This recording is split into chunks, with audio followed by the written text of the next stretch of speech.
Commander-in-Chief of the Defense Forces, Excellency Governors present today, Cabinet Secretaries present, Excellency Ambassadors and Heads of Missions, Honorable Members of Parliament, Kenyan Women Parliamentary Association, members of the Diplomatic Corps, national county government officials, private sector and civil society representatives, distinguished guests, ladies and gentlemen, good morning. Good morning. Wamama oi. Wamama oye. Thank you very much. This is a day for the women of Kenya. I am here to do a very brief presentation on the G7 strategy. As we can see, in 2022, we managed to get 7 women governors. 2013, when we first received the constitution, we went around this country campaigning, Your Excellency, but we got 0 women elected. It was a doom for the women of Kenya. 2017, we managed the pioneer 3 women governors. Those in the room, can we have you standing? I can see one, the 3 pioneer governors. Thank you. Yes, they're there. And 2017, Your Excellency, we managed 7 governors. Where are the 7? Can we see you?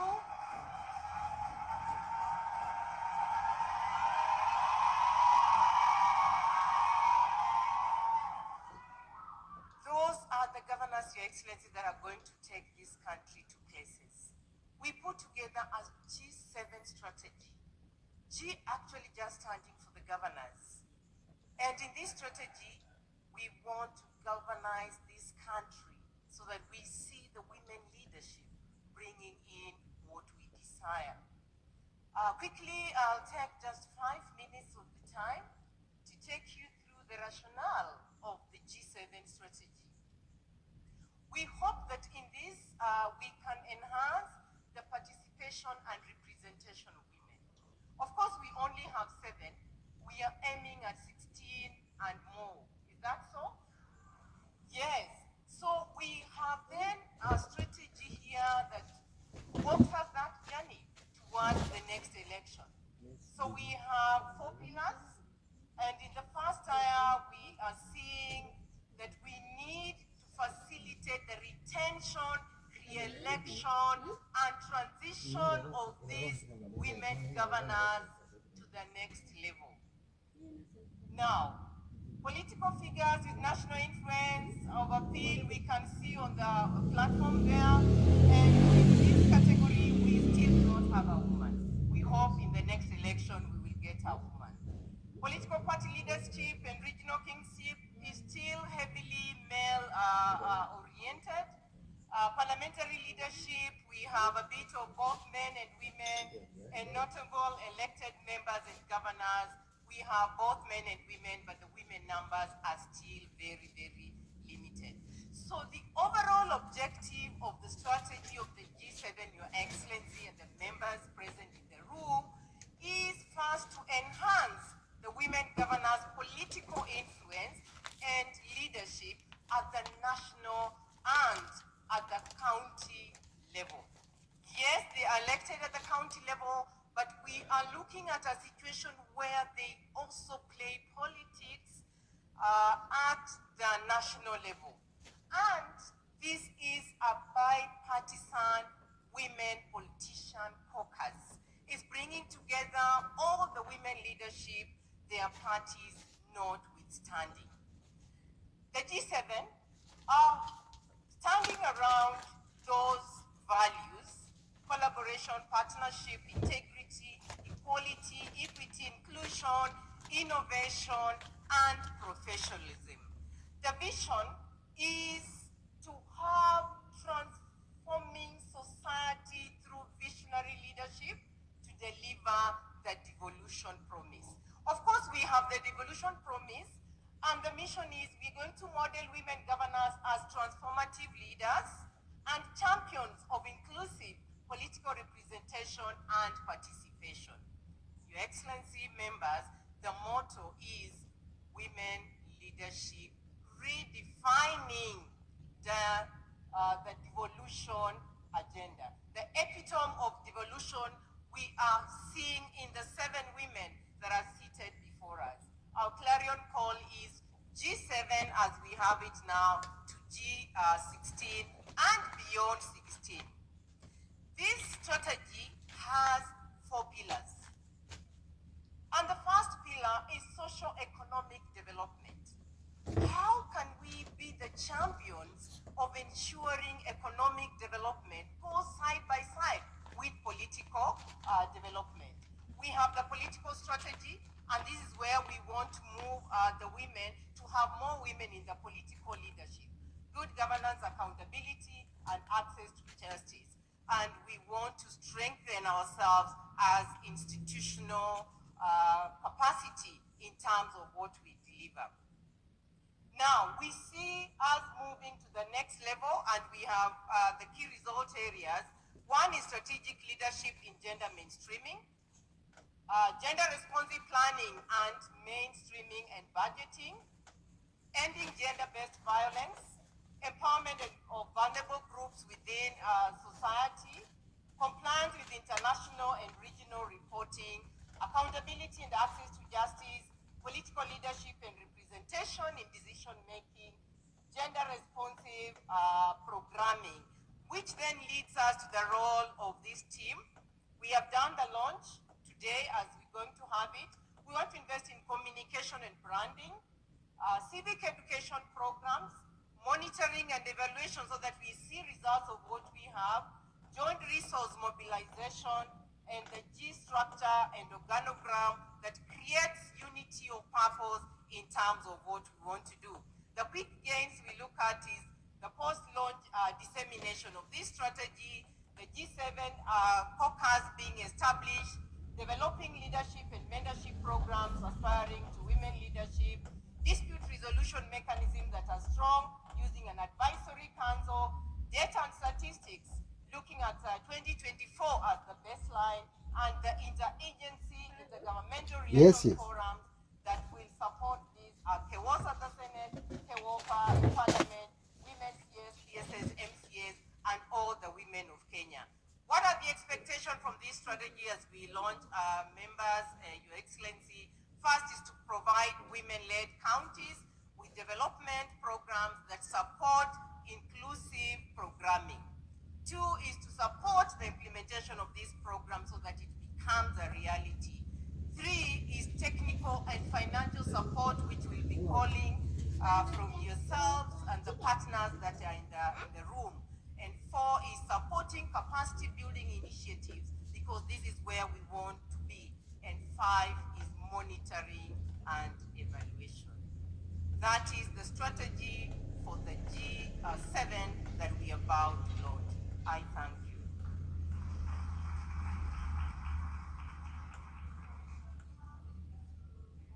The G7 strategy. Allow me now to welcome Nairobi Governor, Honorable Justice Kata.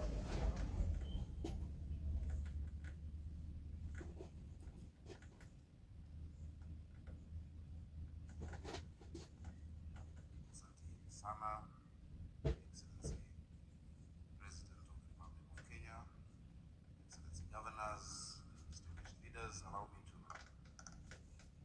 write on the protocols already established. Wamama Oe. Wamama Hai. Hi, there's a bit more energy in the room. Today is a great day. Wamama Hai. Amani jaribu na wababa. Kuna wababa kadhaa. Your Excellency and distinguished leaders, it is indeed quite a privilege and honor and a joy on behalf of the people of Nairobi for us to be hosting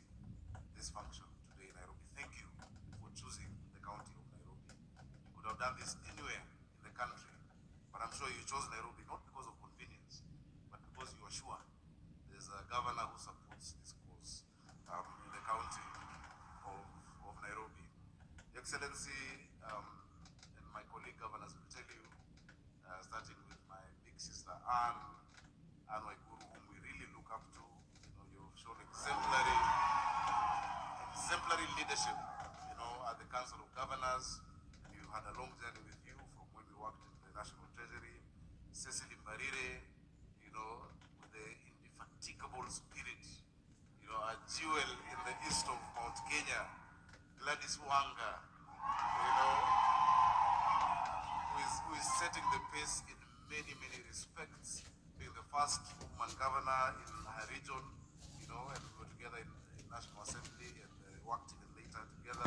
Of course, my sister Susan, former super senator, now super governor, doing amazing in Nakuru. Mheshimiwa Achani, you know, we're proud of you. Being elected in a Muslim, you know, county, where previously, you know, religious limitations would have had you there, and you've set the pace such that we've seen even in Marsabit now they're endorsing a lady to become governor, and you're paving the way for many more. Hongera sana. Of course, the unbeatable,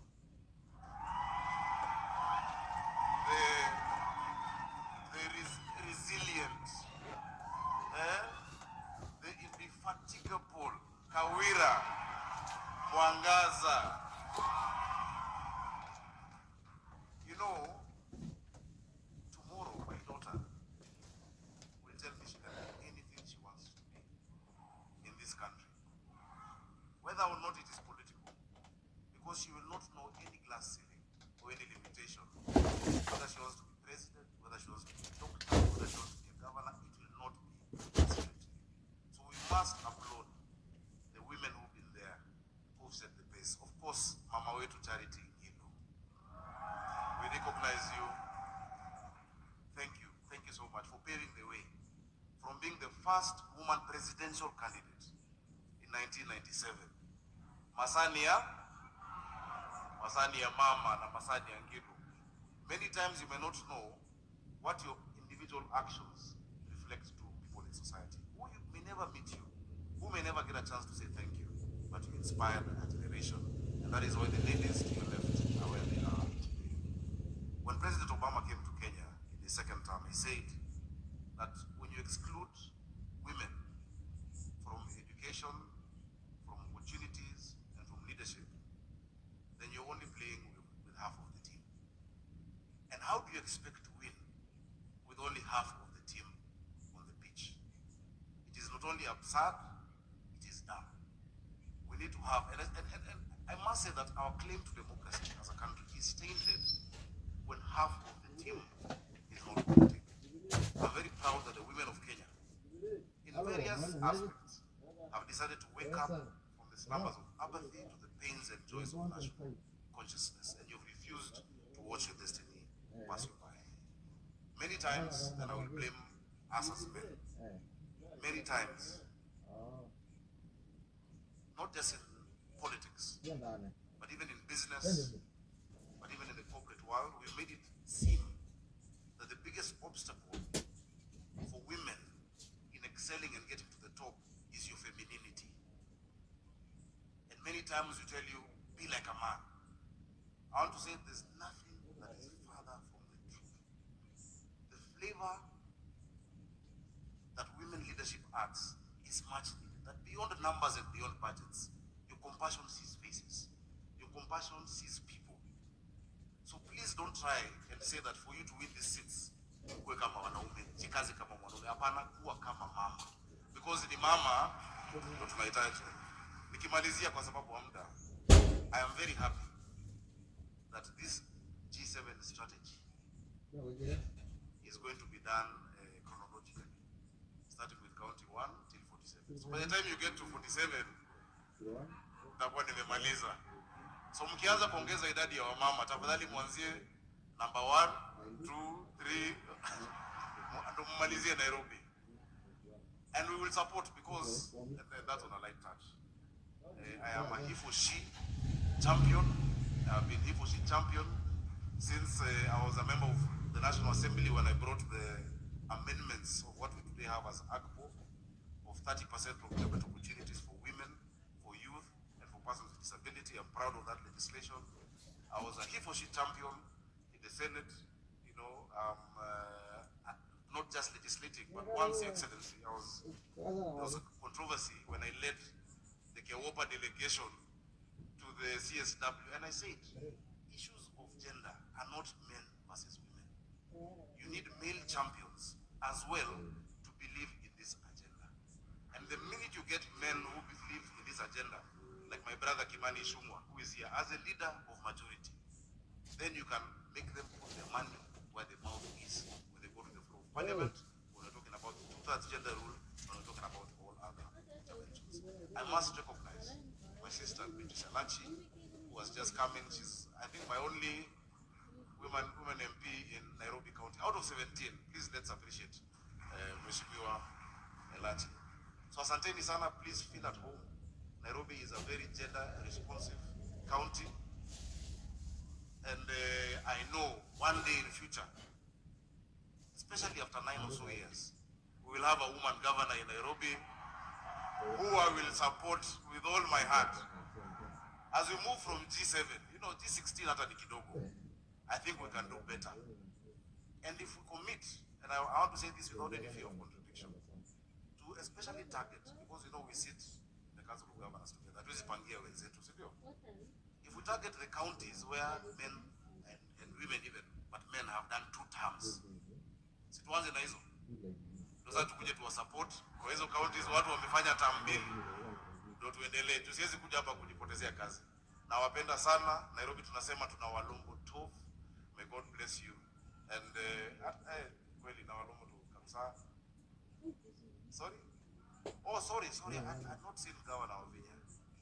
Yes, Governor Wavinya. Pole sana Governor Wavinya. That is our neighbor in Nairobi. We work very closely together. She's also, you know, with a serious fighting spirit. Welcome, Your Excellency, Governor Wavinya. Kwa hiyo mengi, karibuni sana Nairobi. Hii ni siku yenu, sio siku yetu kama wanaume. Thank you, Excellency, for making time for the ladies. I wouldn't be a dress code, but I can see you look so good in your purple tie. You know, unawezanga hata ungevaa ile kaunda ya purple, but najua kuna cabinet after this. May God bless you, Editor.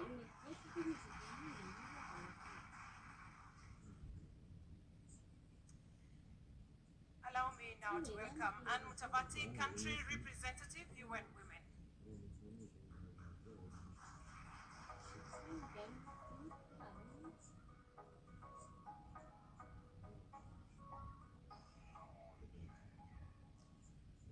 His Excellency William Samoei Ruto, President of the Republic of Kenya and Commander-in-Chief of the Kenya Defense Forces. Let me also recognize Honorable Aisha Juma Katana, Cabinet Secretary, Gender, Culture, the Arts and Heritage. I also recognize the women governors, the 7 women governors who bring us here today. Let me also proceed to stand on the protocol already established. Good morning and happy International Women's Day in advance. It is my honor and pleasure to join all of you today on this occasion as we launch the first ever strategy for women governors in Kenya, popularly known as the G7 strategy that we have heard about today. Congratulations again. Your election, Excellencies, in 2022 and the launch of this strategy will go down all the corridors of history on women's political leadership in this country and on the continent and in the whole world. I'm really honored and proud to witness this moment. My sisters, yours is an admirable journey of resilience, of courage and determination. Each one of you weaving your own story in a unique and very special way, defying insurmountable odds that include cultural, social and religious barriers, even financial barriers, political barriers, to emerge as winners in one of Kenya's most competitive elections to date. In Indeed, your election and accession to office has clearly demonstrated why we need to have more women in leadership. Your track records already and exemplary performance in executing your development agenda, as demonstrated in public opinion surveys, has been nothing but commendable. I urge you all to continue with the same momentum to deliver on the devolution promise for the women, girls, men and boys of this country. Further, I call on you to explore opportunities of peer-to-peer learning and experience sharing on transformative leadership and forge a united front to address challenges that face women political leaders today. Now, allow me to take this moment to congratulate the government of Kenya through your leadership, Your Excellency, for renewed efforts to advance women's political leadership and leading by example, by entrusting women with senior positions both in your government and in the ruling party. For example, we acknowledge that Honorable Cecily Mbarire is the chairperson of the UDA party. Yes. We also acknowledge your support to our excellencies, the governors, the 7 governors, and thank you for supporting their cause by being our chief guest today.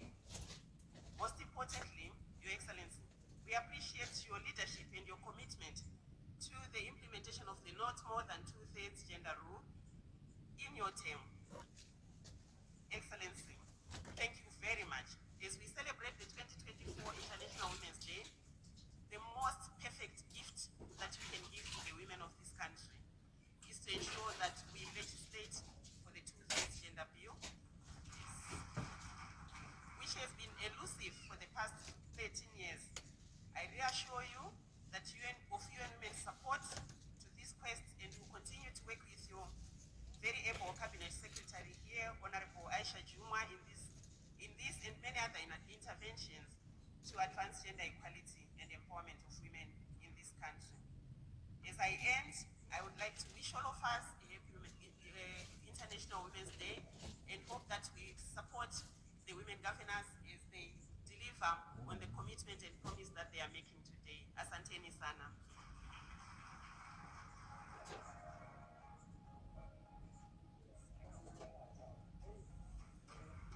Allow me now to invite Sebastian Tia, Country Director, Oxfam Kenya.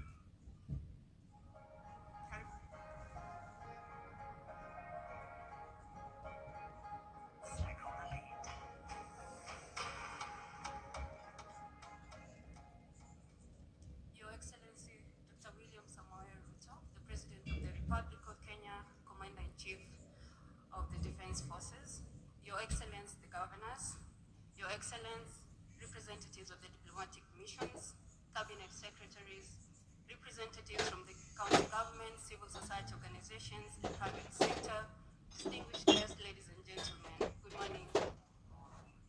Please accept apologies from the interim country director for Oxfam in Kenya, Sebastian Tia, who would have loved to be with us here today, but he sends his best wishes to the governors for the launch of this strategy.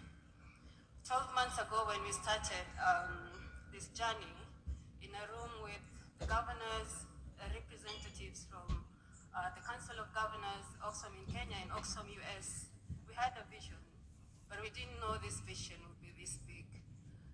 We have received unwavering support and goodwill from the different stakeholders that we have engaged, including the grassroots women that are here today. And this day would not have been possible without all of you, and we appreciate this support. Oxfam is a global movement of people fighting inequality to end poverty and injustice. In Oxfam, we put women at the heart of everything that we do, in recognition of the existing patriarchal structures, institutions, practices, customs, norms, values, and attitudes and beliefs that are barriers to the achievement of women's rights and the rights of all the people. A reality that the governors have to contend with every day as they serve the Kenyans in their different counties.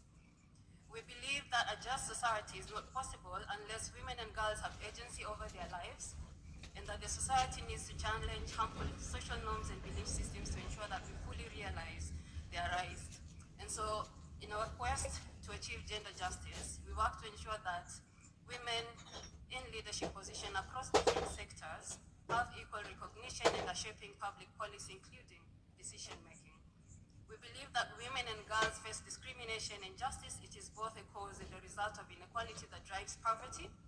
Therefore, we focus on transformative leadership that advances women's participation, leadership, and rights. It is for this reason that Oxfam, through our work on transformative leadership for women's rights, we were honored to partner with the Council of Governors and Women Governors and to embark on this journey of developing the Women's Governors Caucus strategy, the G7 strategy. The strategy is our act of standing in solidarity with the women governors in their leadership to facilitate access to strategic and structured support and resources from different development partners who are here today and those that are joining us virtually, and different stakeholders to enable them to effectively execute their mandates as governors, and also challenge the existing retrogressive narratives that exist on women leadership. We acknowledge that the achievement of women's full rights is a complex and socioeconomic and political process. It demands diverse, positive, and sustained changes in policy, practices, resource allocation, attitudes, beliefs, and power relationships. Together, these changes have the potential to lead to transform societies where women and other marginalized groups can fully achieve their rights. It is for this reason that we also take this opportunity to send a plea to all the stakeholders gathered here today and those that are joining the event virtually to extend their support to the governors, because this strategy needs all of us to come to fruition. This strategy is definitely a game changer to the political landscape of this country, and you all don't want to be left out of this historical moment. The launch is just the beginning. The difficult path lies ahead, where the strategy needs to be implemented and significant resources are needed. As Oxfam, both in country and globally, we continue to pledge our unwavering support to the women governors and the Council of Governors in the implementation of this strategy. We believe this strategy is the vessel to achieving gender parity in political leadership in Kenya. Thank you very much.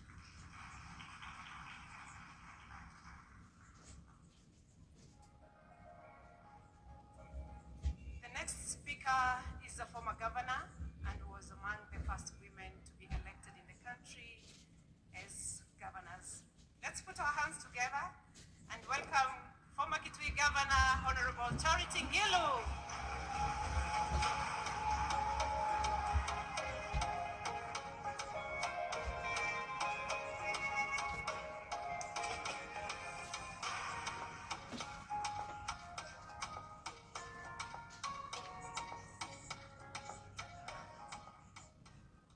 And thank you so much, Your Excellency, Dr. William Samoei Ruto, President of the Republic of Kenya and Commander-in-Chief of the Armed Forces.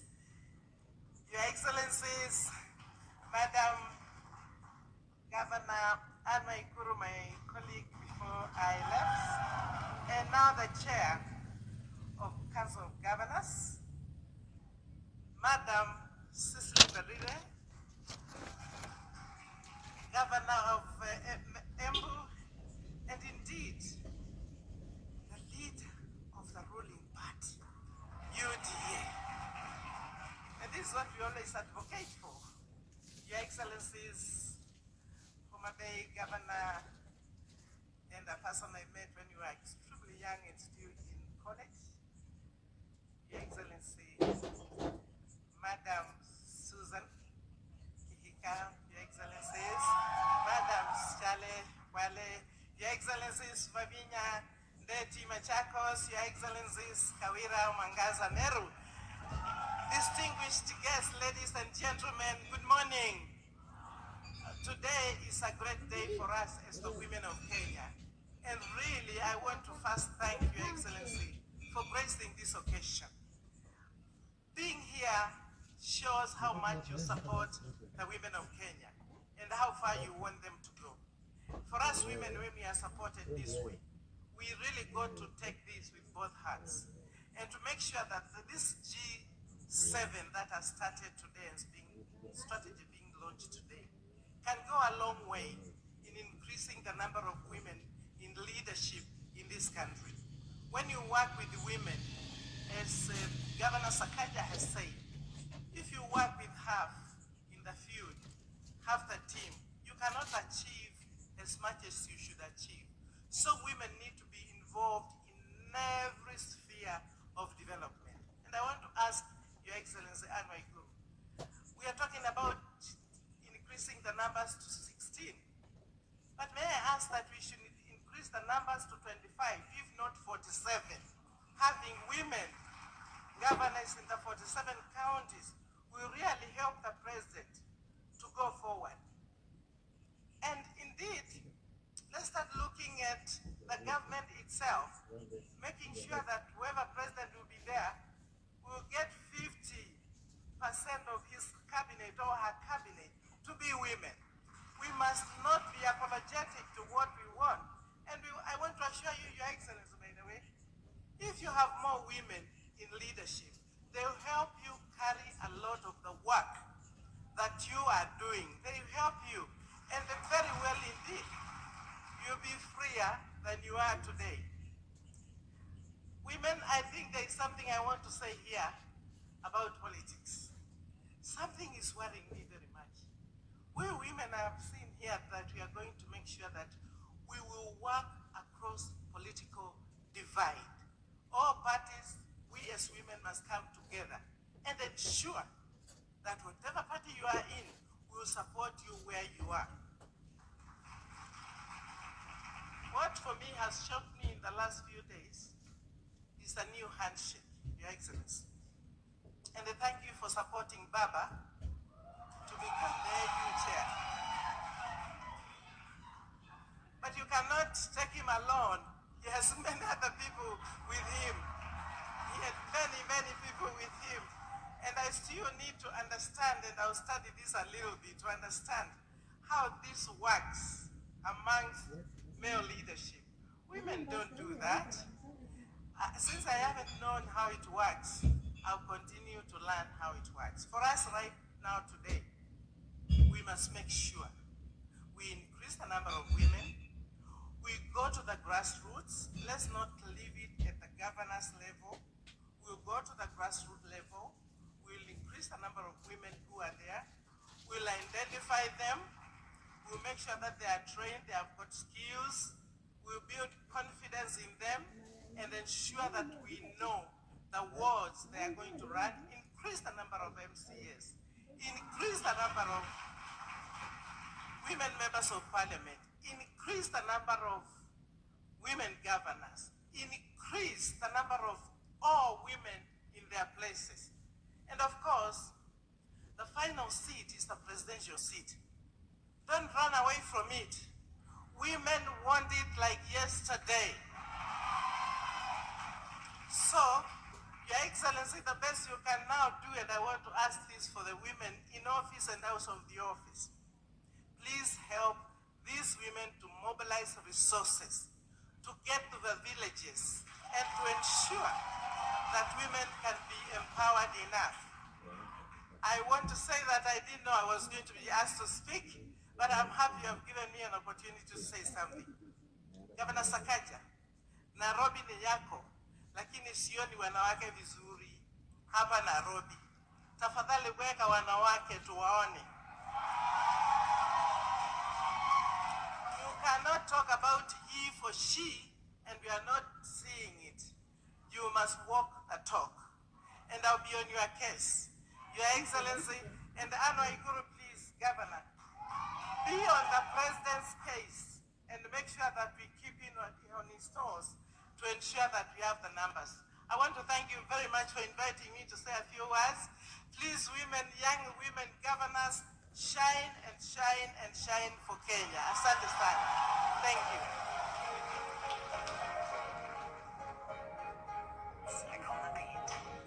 Thank you, Madam Gilu. Allow me now to welcome Majority Leader, National Assembly, Honorable Kimani Ichung'wah. Let's put our hands together and welcome him to come and make his remarks. Karibu.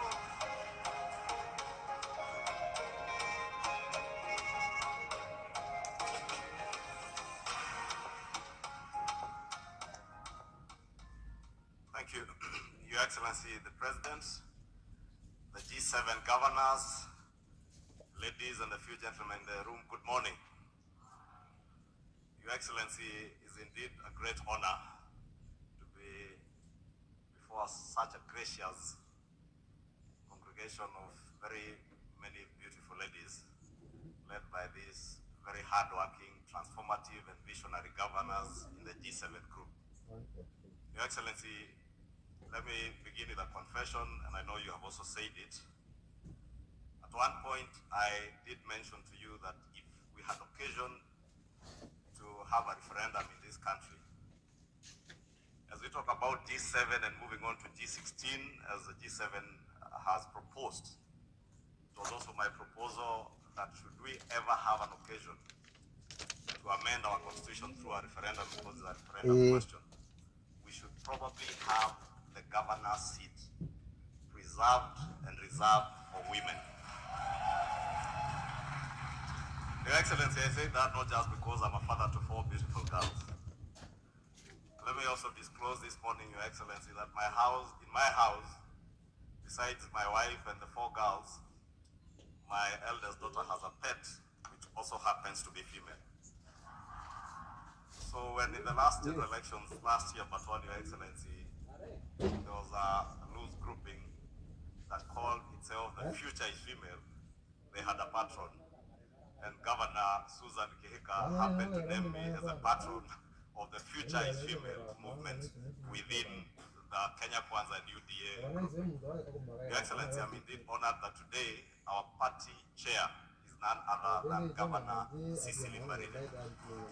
And for us to be able to realize, Your Excellency, an incremental number of women governors, I think to begin with political parties. And looking at the strategy that the G7 caucus has adopted, I think the party you lead as party leader UDA has led from the front with chair of our party being Cecily Mbarire, and the endeavor to have more women governors must begin from our political parties, and also in the nomination of political party candidates in our strongholds. Let us make sure that we nominate more women for governor seats. I want to challenge the G7 caucus that moving from 7 to 16 is not good enough for me. We probably should target 30 to 36 governors, so that if we falter, then we can get to the 16 that we are targeting. But I want to assure you that it is indeed possible.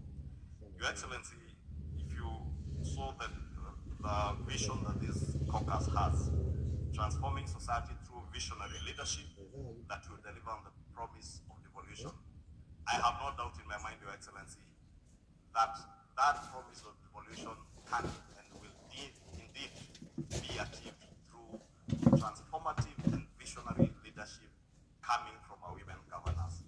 And I say this, Your Excellency, because if you look at Schedule 4 of our Constitution, many of the functions that were delegated to our devolved governments or devolved units, Your Excellency, be it the provision of water, be it healthcare, are issues that are core and are the heart of not just our women leaders, but women in the country.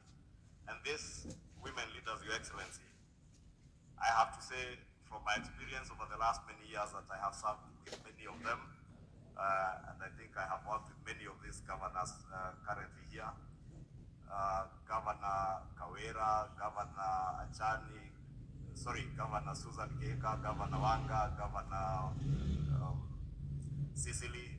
We worked with them in the National Assembly, and Your Excellency, you also remember Governor Achani was a deputy governor, and many a times in general elections when governors are choosing their running mates, it was assumed that women would be nominated as deputy governors as flower girls. Governor Achani actually has exemplified that women are not just flower girls to the male governors, that they can indeed succeed their governors as deputy governors, and she has exemplified that very well. When last elections we said hatu Achani na Achani, and I was in Kwale, Your Excellency, I campaigned for all these women governors and the other confession, Your Excellency. You know, you are all in Kenya Kwanza, but this women agenda transcends even political parties. Governor Gladys Wanga I must confess, I did assist Governor Gladys Wanga in the last elections, and I truly campaigned for her, even being in ODM, Your Excellency. And I know this women agenda will transcend our political party affiliations. Let us support our women candidates without looking at political party affiliations. And I am certain, Your Excellency, it is possible to transform this country using visionary women leaders. Your Excellency, these women, I must tell you, from my experience again, I have come to discover that women leaders are less corrupt. And it is a fact. They are more caring, they are more empathetic, and definitely more loving than us, as men, with the exception of yourself, Your Excellency, because you have been the champion #1 of the women cause.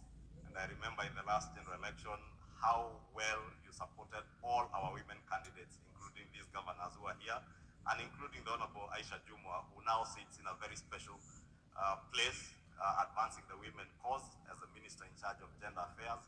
Your Excellency, in conclusion, let me assure you and assure this gathering that within the National Assembly, we will not only support those of our members in the National Assembly, and I see many of them here who are eyeing governor seats. I know Governor Sakaja indicated that it will be chronological and suggested that we should probably begin with those male governors who are serving their second term. But I want to tell you, it is free for all. Any county, whether a governor is serving their first term or their second term, those seats will fall vacant when the elections are called. Go for any seat, including that of Governor Sakaja. And I know he's doing a great job in Nairobi, and many other male governors are doing a great job, but please challenge them. Your Excellency, in conclusion, on the 2/3 gender rule, Your Excellency, you know you have been at the forefront, and you did share with us a memoranda in the National Assembly and in Parliament on actualization of 2/3 gender rule. I want to confirm to Your Excellency, as the leader of majority in the National Assembly, that in Parliament we shall do whatever it takes to actualize the 2/3 gender rule this time round. Your Excellency, I am certain we shall be able to achieve that within your administration and have the 2/3 gender rule become a reality. With those many remarks, congratulations, ladies, on the launch of this G7. You know, G7 came from the group of 7 countries that were the most advanced economies. I hope these 7 governors will also lead the 7 most advanced counties in our country. And let me congratulate all of them, because I have seen, at least I have toured each of their counties, including Machakos and Kwale, Nakuru, Homa Bay, Embu. And Your Excellency, all these governors are doing extremely well, and I must say, way above our male colleagues. And I want to ask them to keep up. They stick to their plan and they deliver to the people. Thank you, and may God bless you.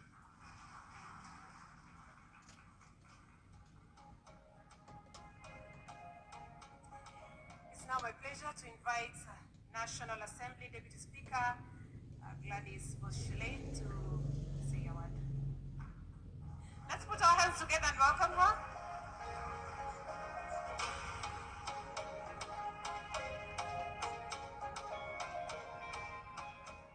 Your Excellency, the President of the Republic of Kenya, Dr. William Ruto, Your Excellencies, the governors here present, especially the women governors, led by the chairperson of the Council of Governors. It gives me great pride to be here today when you launch this amazing program and strategy. I know I've walked the journey with you and attended a lot of the meetings, and it's very timely because this is Women's Month this year. And in fact, actually tomorrow I shall be speaking at Oxford University to celebrate Women's Day, and one of my slides is actually this slide, that I will be explaining about the great work that the women governors have done. You have seen that everyone is speaking about the great work that the women governors have done. And I'm glad that Your Excellency, you have endorsed the fact that we should reserve the seat of governors for women. I think this country will go great places. Thank you very much, and God bless you. Asante.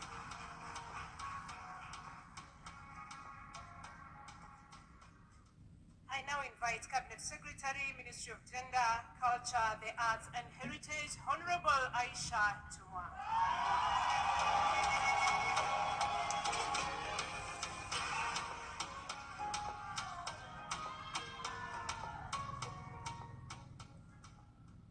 Your Excellency, the President of the Republic of Kenya, Dr. William Samoei Ruto, Your Excellency, the Chairperson of the Council of Governors and the Governor of Kirinyaga County, Honorable Anne Waiguru, Excellencies, the Governors, Honorable Susan Kihika, Honorable Gladys Wanga, Honorable Cecil Barire, Honorable Fatuma Ajani, Honorable Kawera Mwangaza, Honorable Wavinya Ndeti, fellow Cabinet Secretaries present, PSS present, members of the Diplomatic Corps present, UN Women Representative in Kenya, Ms. Anne Mutavati, members of the National Assembly and Senate present, distinguished guests, ladies and gentlemen, good morning. What a morning. I am truly delighted to be part of this historical launch of the G7 Women's Caucus Strategy on the eve of the 2024 International Women's Day, whose theme, Invest in Women, Accelerate Progress, is so relevant for today's launch. I want, in a special way, to congratulate you, my sisters, for this noble initiative. You are true trailblazers. Your resilience, passion, focus, and tireless efforts has been inspiring to watch. Your Excellency, Mr. President, sir, I applaud your efforts and commitment towards the inclusion of women in leadership, representation, and decision-making spaces in Kenya. Through your leadership, today, Kenya has the highest number of women governors since the promulgation of the 2010 Constitution. And out of the 7 governors, 4 are from the political party where you serve as the leader. And you are now supporting all without boundaries. This would not have been possible without your unwavering support, Your Excellency. Beyond supporting the women governors to be elected, just last week in Homa Bay County, at the investment conference, you affirmed women governors' leadership as being transformative. And as your Cabinet Secretary for Gender Affairs, I can confirm your commitment to advancing women leadership in Kenya, which inspires hope that under your leadership, Kenya will actually surpass the G7 caucus aspirations of moving from 7 to 16 women governor in the next election cycle. Further, you have led from the front on the implementation of the not more than two-thirds gender principle. First, through your memo to Parliament, and the second, by ensuring the implementation of the not more than two-thirds gender principle was an integral part of the National Dialogue Committee process. Your Excellency, sir, within the Ministry of Gender, Culture, the Arts and Heritage, I continue to spearhead robust policies and legal frameworks and strategic initiatives to ensure the gender agenda is at the core of the implementation of the bottom-up transformation agenda, popularly known as BETTER.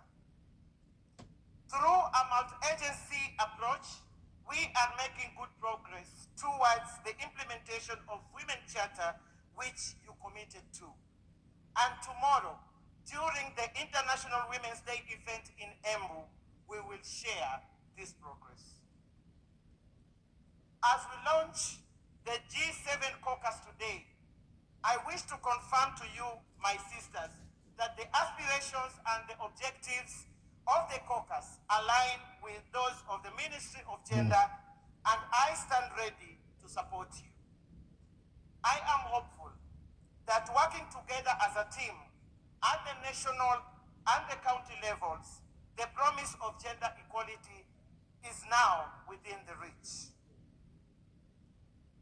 In conclusion, one thing is clear: investing in women and girls leads to sustainable development and create a future where all women and girls around the world are allowed to rise and reach their full potential. I am a living testimony of what it means to invest in women and girls. From the sun-swept fishing village of Takaungu to the world. My clarion call is let us work together for more inclusive, brighter, peaceful, and prosperous future for us all. Once again, congratulations, my sisters, on the launch of this caucus, and count me in. Asanteni sana. Mungu awabariki.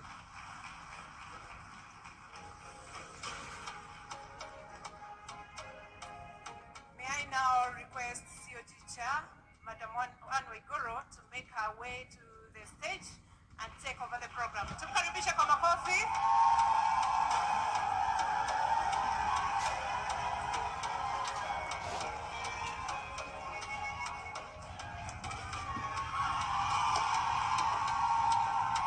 Wamama hai. Wamama mpo. Your Excellency, the President of the Republic of Kenya, Your Excellency, Dr. William Samoei Ruto, PhD, CGH, Excellency Governors, Cabinet Secretaries, all protocols observed. Allow me to invite all my colleagues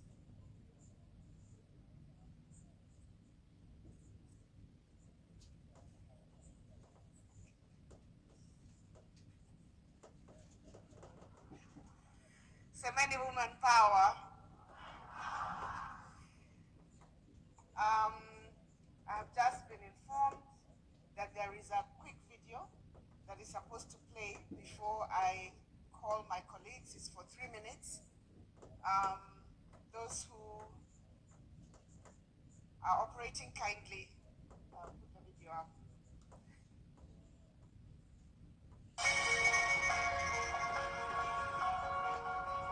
The Council of Governors, COG, plays a pivotal role in coordinating, convening, and advocating for county governments on issues of common interest, including matters of gender equality and women empowerment in intragovernmental and intergovernmental structures such as the Summit, the Intergovernmental Budget and Economic Council, IBEC, and the Devolution Conference.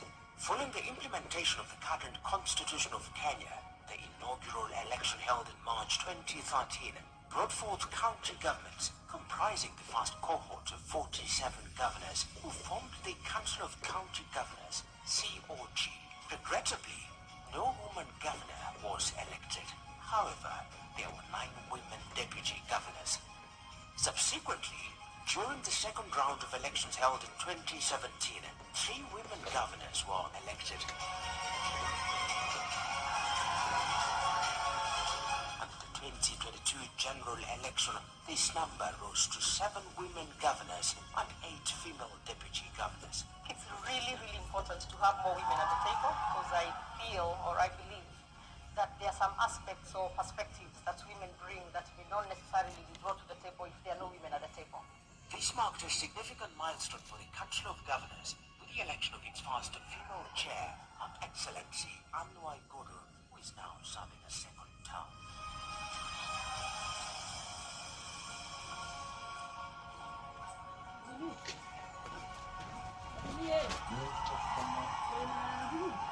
In collaboration with Oxfam in Kenya, the Council embarked on developing a strategy for the Women Governors Caucus, G7. This strategy aims to establish an influential, respected, and high-profile caucus of women governors.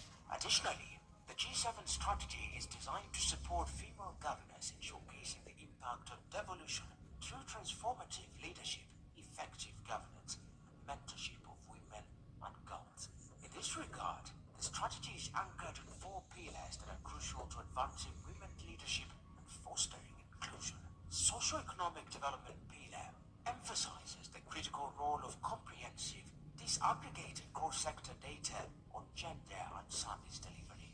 For us as governors and female, especially female governors, sitting at the decision-making table, we are to move ahead and make sure that we cap the issues of sexual gender-based violence by empowering women.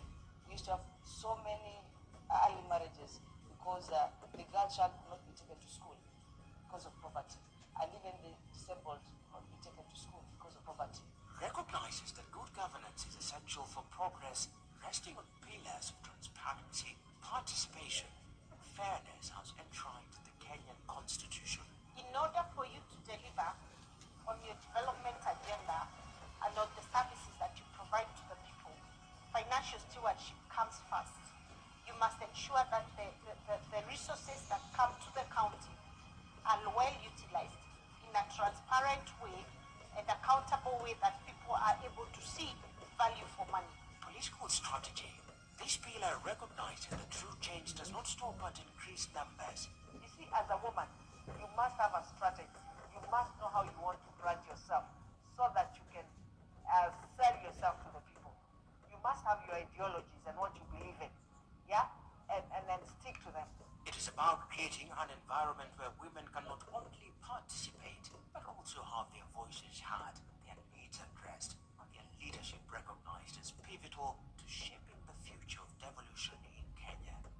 Every time a woman tries or thinks about joining politics, you must be prepared and be focused, because you face a lot of challenges, you face a lot of hurdles.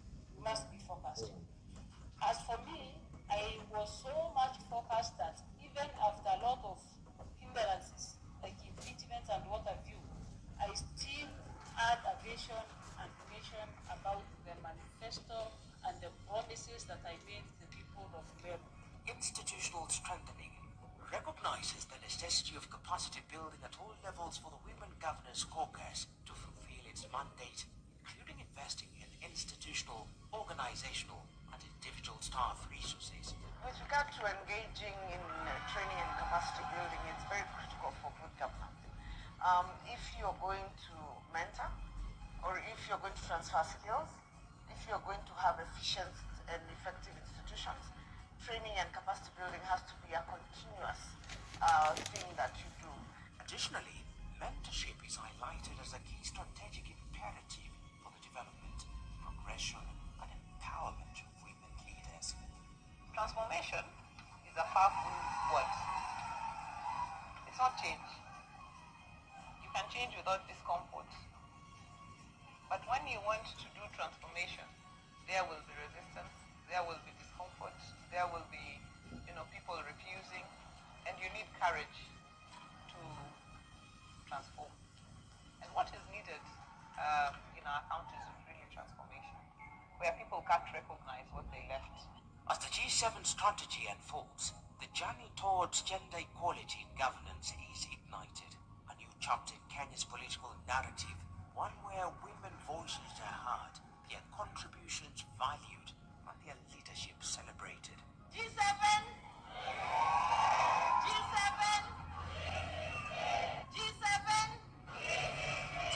Our clarion call is G7 to G16.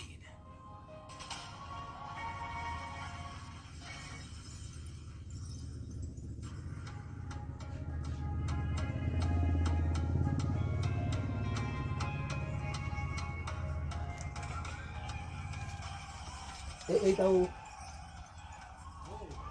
we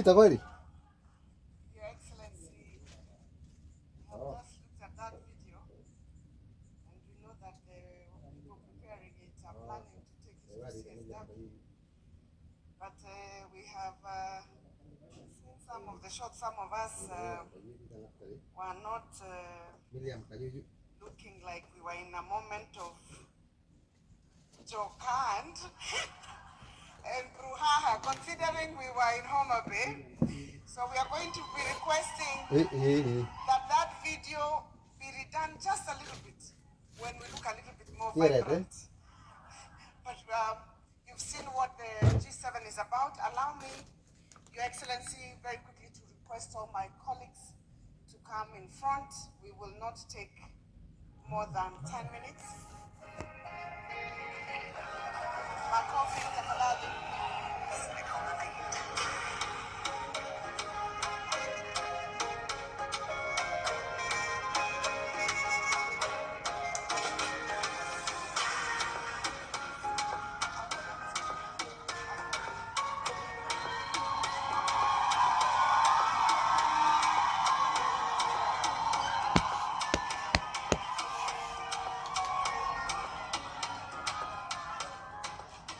Your Excellency,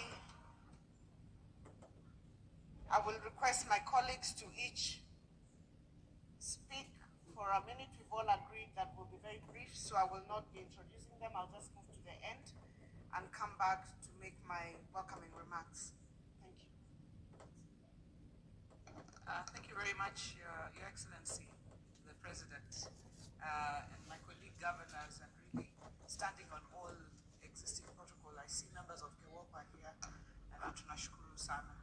Your Excellency, today is really not for us to speak much because a lot has already been said, but I take this opportunity to really thank you for your support for the G7 team, but not just for the G7 team. First, I thank you because you support the G7 indiscriminately. It is not lost on us that we are different. We are from different political parties, but you have not discriminated us on the basis of our political persuasions. And that I must rise here and thank you. And also thank you for coming to Homa Bay last week, despite having a very, very difficult program. That really showed your support. But I'd like to finally really thank you, not just for supporting the women and women leaders, because it's about the women at the grassroots. And the way you have moved to support the women at the grassroots, wale wadogo sana. And to speak from Homa Bay's perspective, you're doing markets, 6 CSP markets, a fish market for women who have been selling fish on the ground and are now going to sell in a place that looks like a city. Your Excellency, you've seen what the lakefront in Homa Bay now looks like. Hizo picha ni za Homa Bay, by the way. Hizo mnaona hapo zikikaa mzuri. It's because of our partnership and for your support for devolution. So tushikane, tusonge mbele pamoja, and we want to also let our people know that as women governors, we are making a commitment. And that is why institutional strengthening, transparency and accountability and governance are also very key pillars of our strategy. We don't want to be the ones to let the country down by people pointing at us and saying, look, see how women are corrupt or are doing this. We are doing our best to ensure that we are standing on strong governance structures so that we can be the shining example. Mheshimiwa Ishungu, asante sana for your support and for coming out clearly. Na boss pia amefuatilia hiyo njia. Hii kiti ya governor, apart from ya Sakaja mwenye ako hapa, zote zikuwe za kina mama. Asante sana and God bless you. I have a message which I will read later from Honorable Dr. Phoebe Mugasio, who was among our trailblazers. She was invited. I will read her message later when there is a bit more time. Asante. Your Excellency, the President of the Republic of Kenya, all protocols observed. Kina mama hai. Kina mama hai. God is good and all the time. I'm really excited to be here this morning, and I want to thank His Excellency the President for gracing this occasion. Your presence is a sign that you truly believe in the leadership of women. And let me say that the dream that it is possible started in 2017 when we got the first 3 female governors elected. We had the Governor Charity Ngilu, my mentor, the Governor late Joyce Laboso, may her soul continue to rest in peace, and Governor, Chair of the Council of Governors, Governor Anne Mombi Waiguru. And so I want to thank those 3 great women because you made it possible for us to join you. And I want to particularly thank Anne Waiguru, who is my next door neighbor, because, Your Excellency, when I was campaigning, part of the reason the people of Empowe County voted for me was because of the good news they were hearing from Kirinyaga. And because of her, the people of Empowe believed a woman can deliver.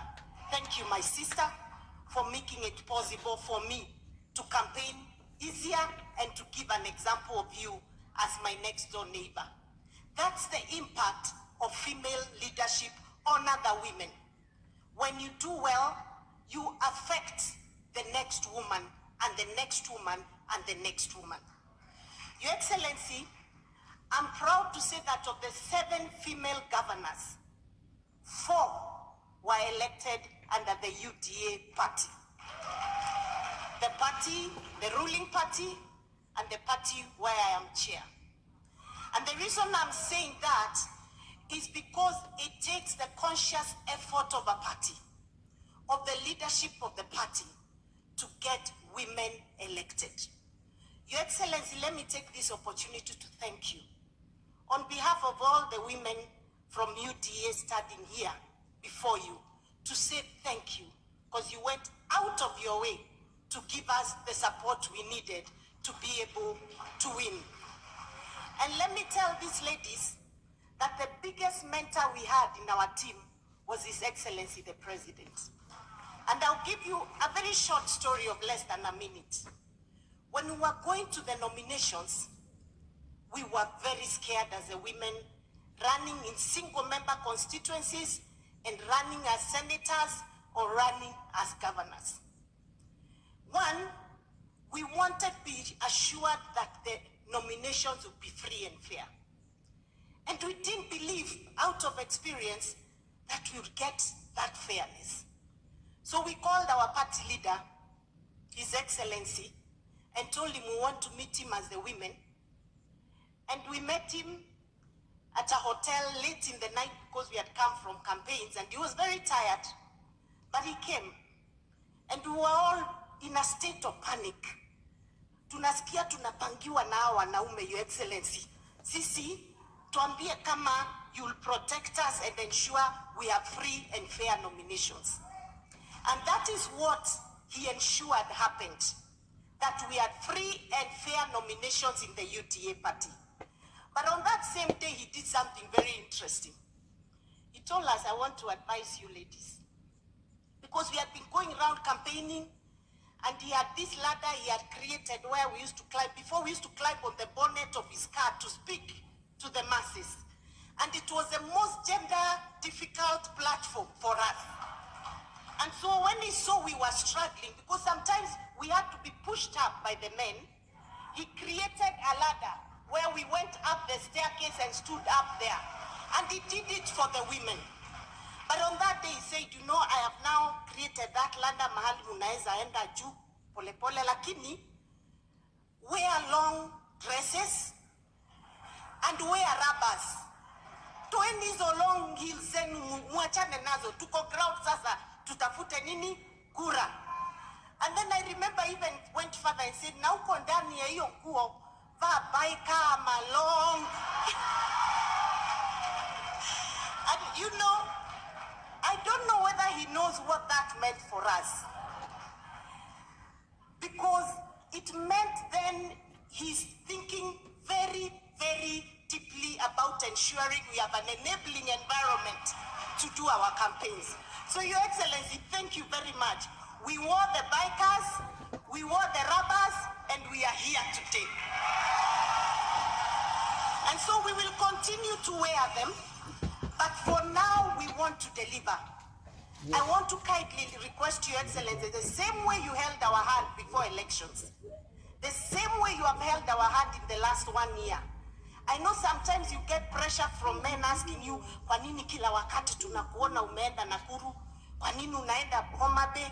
Kwa nini unaenda Kirinyaga? Kwa nini unaenda Embu? Kwa nini unaenda Machakos? Keep coming to our counties, because that's the only way we will come up. May God bless you, and may I take this opportunity to kindly request champion number 1, my brother Kimani Ichung'wah, the 2/3 gender rule. Under the NADCO discussions, we approved the work of our great CS, Aisha Jumwa, who's done an amazing job. Please clap for her. Please, my brother Kimani Ichung'wah, support us. Make sure we deliver the 2/3 gender rule under your watch, and we'll be very, very happy.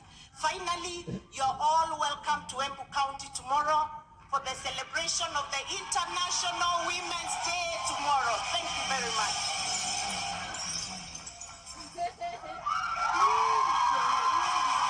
God is good.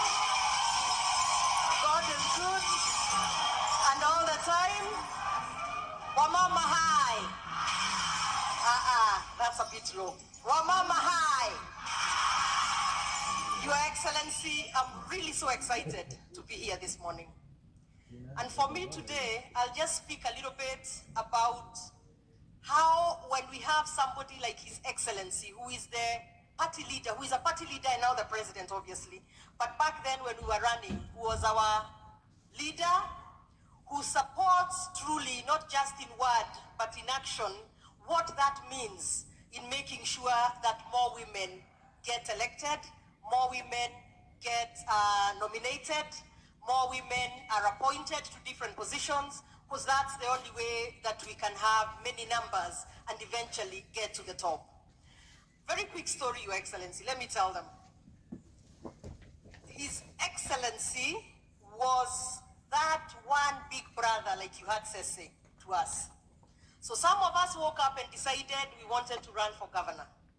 At the time, other than my very good supporting cast here, Kimani Ichung'wah and others, many people look at you, and I tell these colleagues of mine, my sisters here, I say, for me, people look at me, they're like, she's a small girl, You get, so sometimes, let me tell you an example. There's a time when I first started into politics, I've always been small by nature. And then I wanted to run for MP.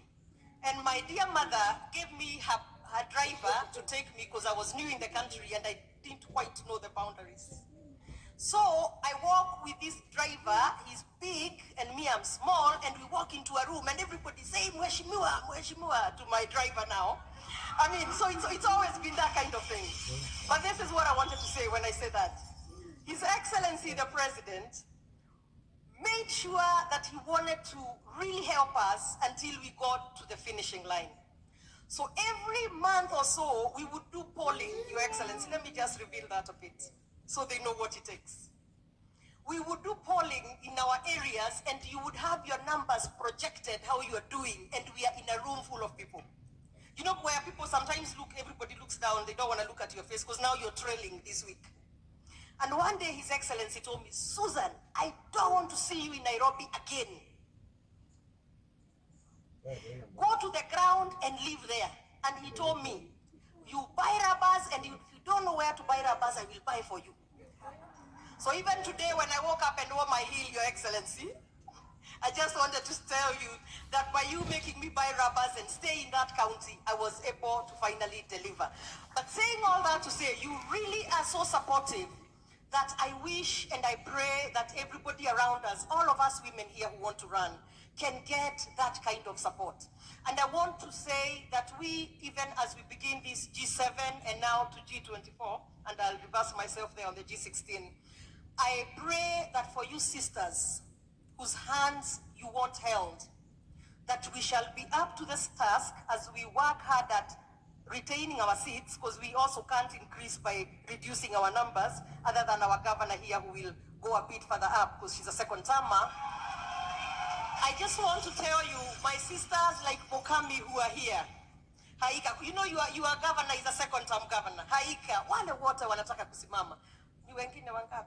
Before I get beat up. There are many. They are there, over there, my sister there, deputy governor now. So there are so many. So we want to tell you that here you have a sisterhood. People who have been through what you will go through, because it's not easy. It is, by the way, when we say the president has really been there for us, Your Excellency, allow me just to embarrass myself a bit here today. Many times we would go, personally, you see me as a strong woman, but I cry a lot. I think, Anne, you also do too. There's a few of us who cry often. So every time we have issues, we go to the boy, he doesn't know how to deal with us when we are crying. So he just helps us. And what I'm trying to say is, do not be embarrassed to be a woman, because that is who you are. Don't tell yourself that you have to be this hard man, like my brother Sakaja said. Be yourself, be authentic, and once you get the position, do not forget that the reason God put us here, because I believe, it is so that we can take care of those women in Mashinani, especially. So that we can make sure, so we can take care of those girls who don't go to school, or those who get impregnated when in school, and those who are not able to access health care, and those women who need water. And thank you, Your Excellency, for the markets that you have brought. For me, I'm so excited because I be campaign saying that our women will be able to do their jobs in an environment that has dignity. Now we can have markets that have water, that have lighting, that have toilets, that have lockers, and that is because of you, Your Excellency. So for us women, as I finish, we are very clear, we must deliver so that we can make sure we don't knock the ladder down, but instead lift others to come join us at the G24. So now as I finish, because I did start a very small tagline there, let me redo it. So when I say G7, it's G24. Sawa. G7 to G24, sorry. So G7 to, higher, 1, 2, 3. G7 to G24. Thank you all so much. Thank you, Your Excellency. Thank you, everybody. And thank you for the support. We appreciate it.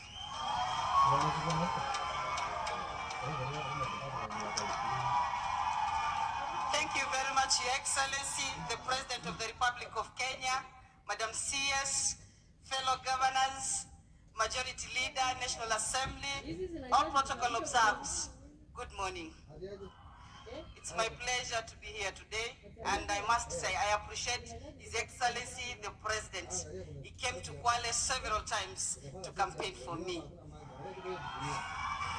And here I am, the first female governor, Muslim governor in the country. Thank you very much, Your Excellency, for supporting the women of this country. And I want to assure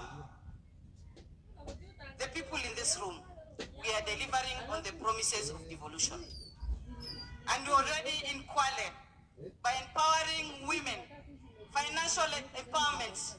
I've given tenders to around 20 women groups, women company groups. So devolution is working. As female governors, we want to assure you, come 2027, we are there. For Honorable Laika to become a governor, I have to deliver in Kwale, because she's my neighbor. I have to deliver, and I want to assure you, we are going to deliver as female governors. As it is, we are on the ground. You will see us all the time on the ground, because we want to relate with the people. We value a lot public participation. So I want to assure Your Excellency, I want to assure you, come 2027, it will be 24 plus female governors. Because we are delivering on issues devolution. When you talk of health, we've done dispensaries and health facilities. We've taken services closer to the people. We are issuing bursaries to everybody. We are making sure even those who got pregnant early young mothers, we are taking them back to school. So we want to assure you, come 2027, Your Excellency, continue supporting women, and we will not disappoint you. Thank you very much. May God bless us all.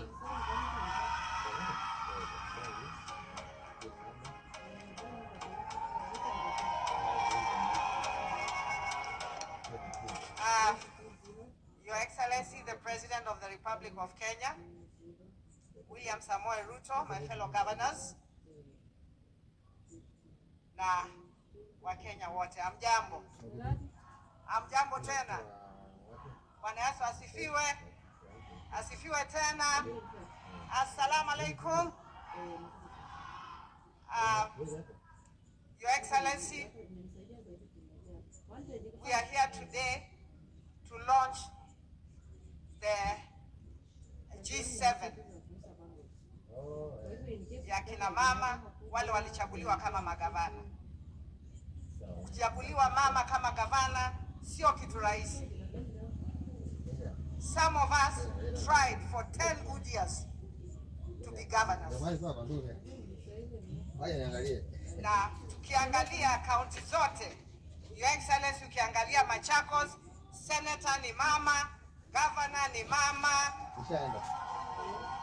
women rep that is there, speaker ni mama, commissioner ni mama, presiding judge ni mama. Ukiangalia hata ma-OSPD, Machakos ni ya wamama. By the way, kama mnataka kubenchmark mali iko wamama, kujeni Machakos. Kutoka governor mpaka hata OCS. Machakos kuko na wamama na wamama wanafanya kazi. Na ndio mnasikia Machakos kuna amani sana.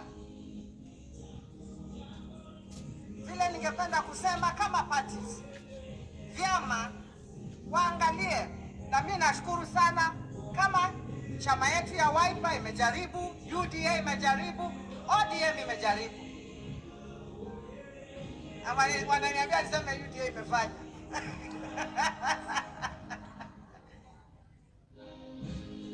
Kile tungeomba sasa ni kuleta wakina mama katika vyama na kuwapatia vyo katika vyama.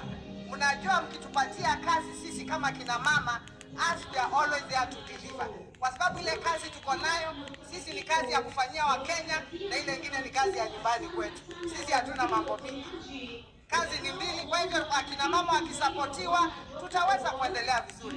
And we will support women empowerment in economic, social and political sphere. Na tukifanya hivyo sisi wote pamoja tutaweza kuendelea. And we will also, we as G7 and even our political parties and our president here, we will promote policies that will drive women inclusion in business, education and leadership education.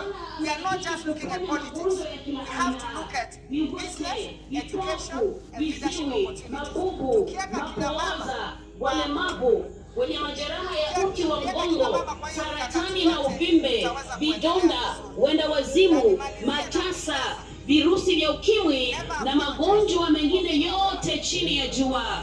Usipitwe na wakati wako wa mtembeleo. Kumbuka, Jumamosi tarehe 16 na Jumapili tarehe 17 ya Machi ni ibada kubwa kabisa ya uvuvio na uponyaji kwenye uwanja wa Melindai Nakuru. Na kisha Jumatatu tarehe 18 ya Machi ni kongamano kubwa sana la wachungaji na wahuduma wa Injili hapa kwenye madhehebu yote ya Nakuru. Nikimalizia, we have unfinished business with Machakos. We have unfinished business and we have to deal with that business. Ndio Kenya iweze kufanya nini? Kusonga. Asanteni sana, Mwenyezi Mungu awabariki.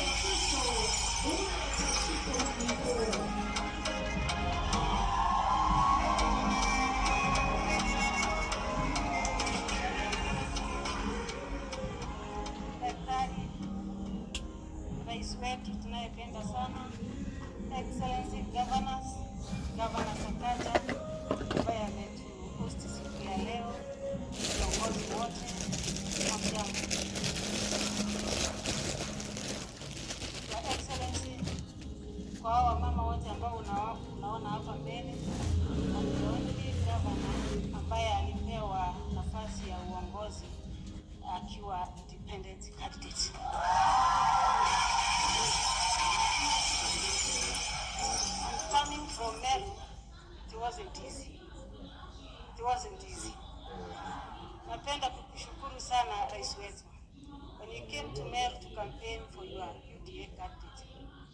because you have a soft spot kwa wamama.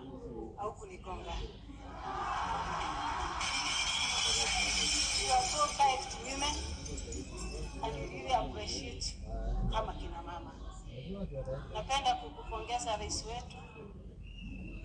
Hata kama mimi ni independent governor, your support imekuwa kubwa sana kwangu, especially Meru County. Governor ni mama, as they say, kwa Meru. Tumeona mambo mengi, and that's why I want to encourage every lady here ama mama ambaye anataka kutafuta uongozi. The journey is not so easy.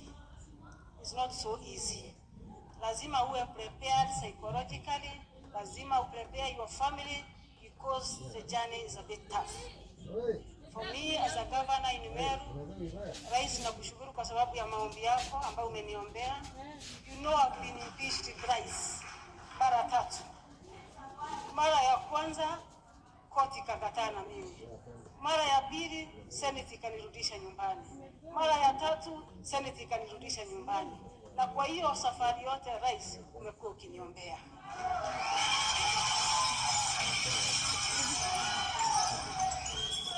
You must be tough kwa hii safari. Na kwa safari ya governor kina mama, because you are here even to encourage those who want to aspire as governors, lazima tufanye kazi. Lazima tufanye kazi. Na kazi ndio imenisaidia mimi kama mama kutoka Meru nipewe nafasi ya uongozi.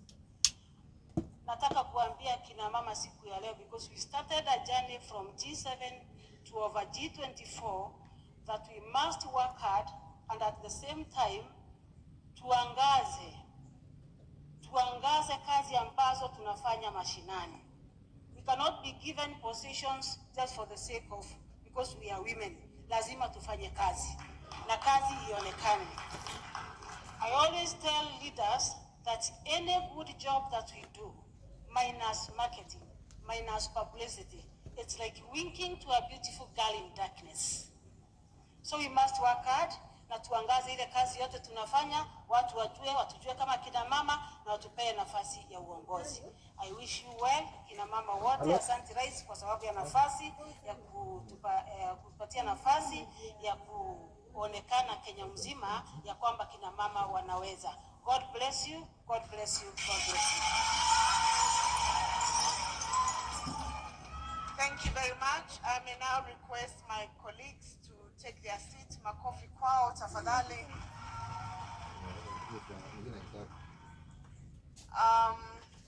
I would like to give this opportunity to the Vice Chair of KEWOPA not to give a speech, but to recognize the members of Parliament who are here, who will just stand up and you can recognize. Kindly do the same for both the members of Parliament and the members of Senate. Honorable Beatrice Elachi. Thank you, Excellency. Your Excellency, the President of the Republic of Kenya, riding on all protocols observed, I would wish to just request my fellow colleagues to just stand both from Senate and National Assembly.